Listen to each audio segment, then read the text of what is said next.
Clara is a 10-year-old girl who lives with her governess in an old Victorian mansion. Her mother died when she was little, and her father, an ever-absent businessman, left her in the care of this strict woman who rarely shows her affection. Clara spends most of her time alone, wandering the empty rooms and dreaming of imaginary adventures. On her birthday, Clara receives an unexpected package. When she opens it, she finds a delicate-looking porcelain doll, with a white lace dress and blue glass eyes that seem all too real. The note attached to the package reads, "To Clara, from your grandmother. She will take care of you, as I did." Clara is thrilled. Although she has never met her grandmother, she has always been curious about her. The doll, which Clara decides to name Sophia, quickly becomes her constant companion. But from day one, Clara senses that Sophia has something special about her, as if she is watching her. Days pass, and Clara begins to notice strange things.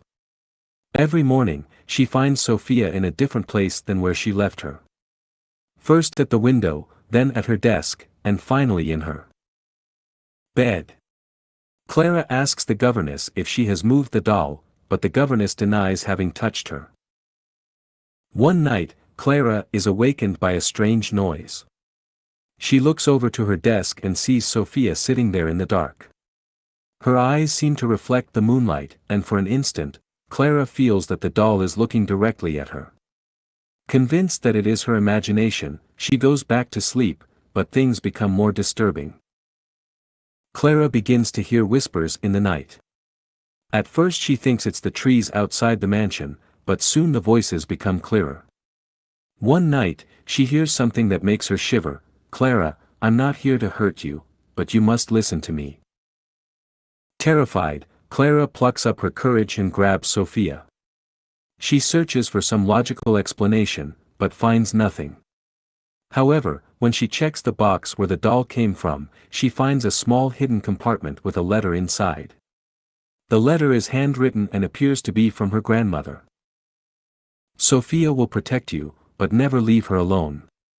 There are things that seek to take over what she keeps."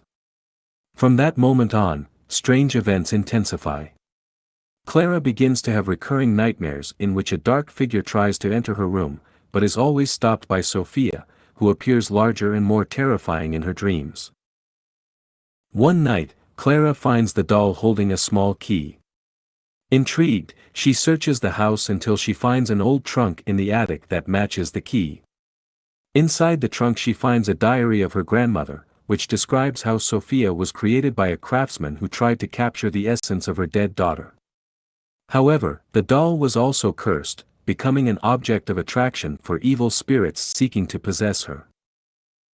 That same night, a storm hits the mansion, and Clara hears banging on her window. She looks outside and sees a tall, hunched figure in the garden. His eyes glow like embers, and he seems to be moving toward the front door. Clara takes Sophia to her room and places her in the center of the bed. As the wind hits the windows and the lights flicker, the doll begins to move on her own.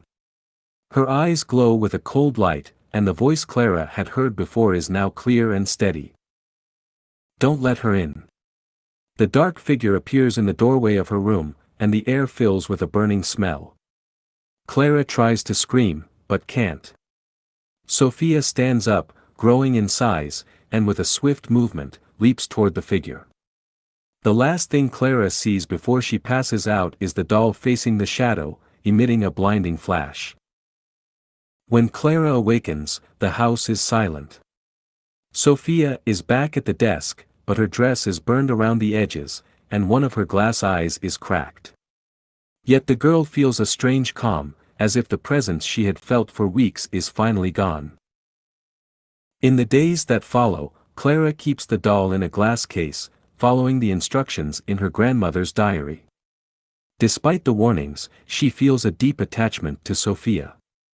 However, every time she passes by the display case, she swears that the doll's eyes follow her, as if it is still watching her. Decades later, the mansion is left empty after Clara's death. During an auction, a young collector acquires the porcelain doll. As he observes her, he notices something strange. In Sophia's slitted eye, there seems to be a moving shadow. The camera slowly zooms out, showing the doll under a dim light, while the whispers begin again, "Don't leave me alone."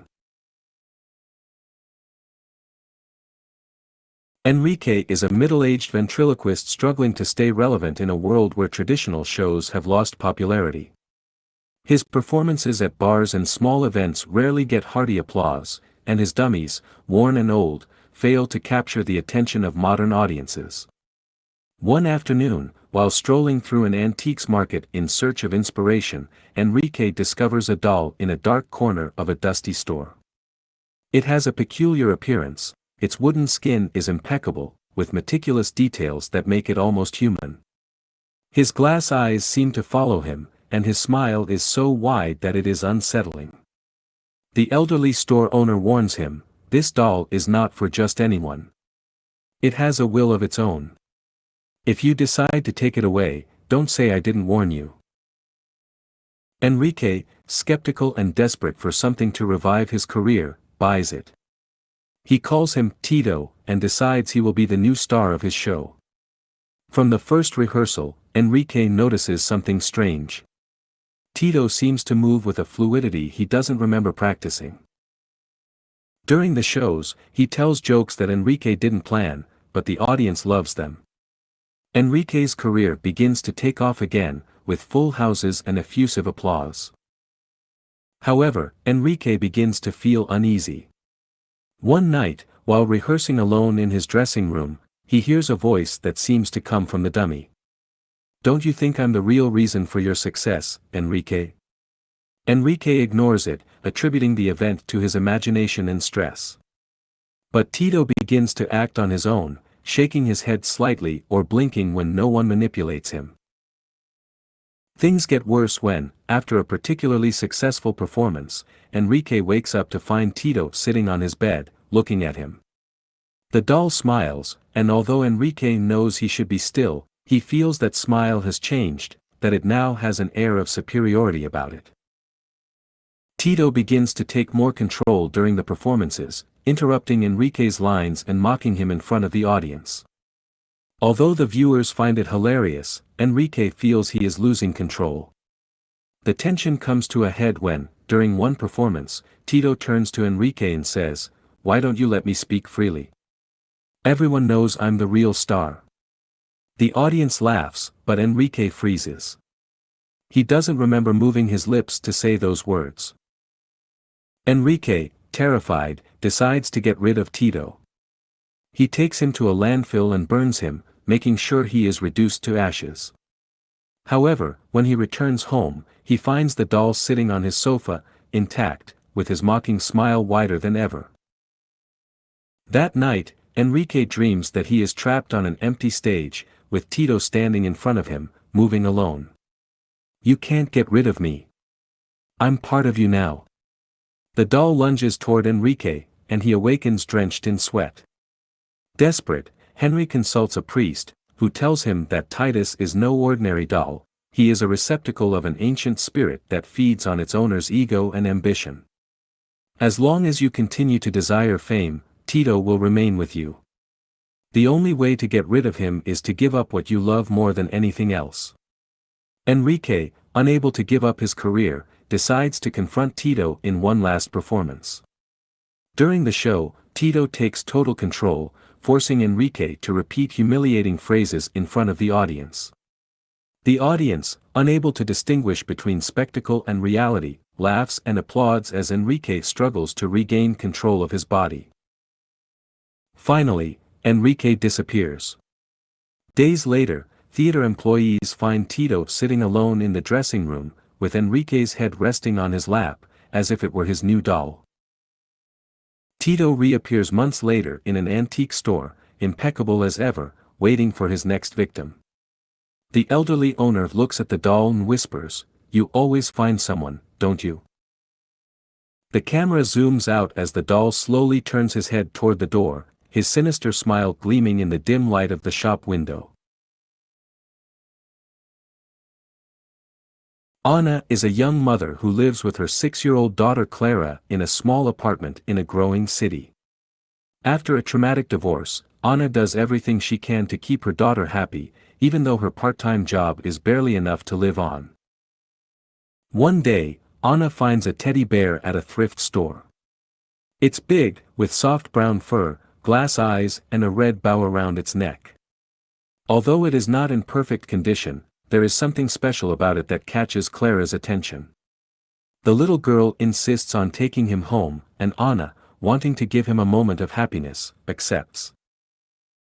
From that night on, Clara seems to get attached to the bear, whom she calls Bobby. She talks to him, tells him her secrets and says that Bobby talks back. Anna takes it as part of her daughter's imagination, but soon strange things begin to happen. The first signs that something is not right with Bobby are small. Anna hears Clara laughing in her room when she should be asleep, as if someone is telling her a joke. When Anna asks her what's going on, Clara simply replies, "Bobby told me a funny story." One night, Anna finds Bobby on the dining room table, although she is sure she left him in Clara's room. She thinks her daughter moved him, but the next day it happens again. The bear appears on the couch, facing the front door, as if keeping watch. The changes in Clara also begin to be disturbing. The formerly affectionate and cheerful child begins to have unexplained episodes of anger. During an argument because Clara doesn't want to leave Bobby alone, she screams, "You can't take him away from me." Bobby says you don't need him. He says he hates you. That night, Anna tries to sleep, but a strange sound wakes her up. It's a whisper that seems to come from the hallway, accompanied by the creaking of soft footsteps. When she wakes up, she finds Bobby sitting outside her door, his head cocked to one side. His red bow seems brighter, as if it were stained with something wet. Things escalate when Anna begins to have recurring nightmares. She dreams that she is trapped in her apartment, haunted by shadows that seem to emerge from the stuffed animal. In the dreams, she hears Bobby's voice, sounding not childish, but low and mocking, telling her, "Clara is mine. You can never protect her." Desperate, Anna searches for answers. She takes the bear to a nearby antique store and talks to the owner, an elderly man who seems to instantly recognize the object. He tells her that the bear belonged to a boy more than 50 years ago, but after the boy died under mysterious circumstances, his parents said the boy's spirit had stayed with the bear.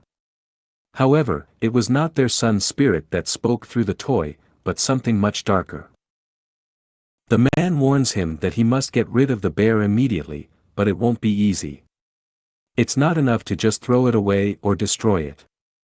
That thing will find its way to you again if you don't do it the right way. That night, Anna tries to talk to Clara and take the bear from her, but the girl violently resists. Clara screams in a voice that doesn't sound like her own, saying things that a girl her age shouldn't know. The objects in the room begin to move on their own, and Anna sees how Bobby seems to move slightly, as if he is breathing. Determined, Anna grabs the bear and puts him in a bag.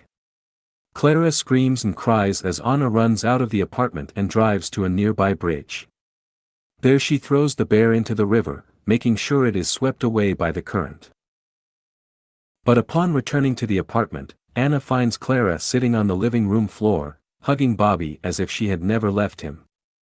The girl smiles, but her eyes seem empty, as if something inside her has changed. In a last-ditch attempt to save her daughter, Anna seeks out the man from the antique store, who explains that the bond between Clara and Bobby is already too strong. The only way to break it is through an ancient ritual, but he warns that the process will be dangerous.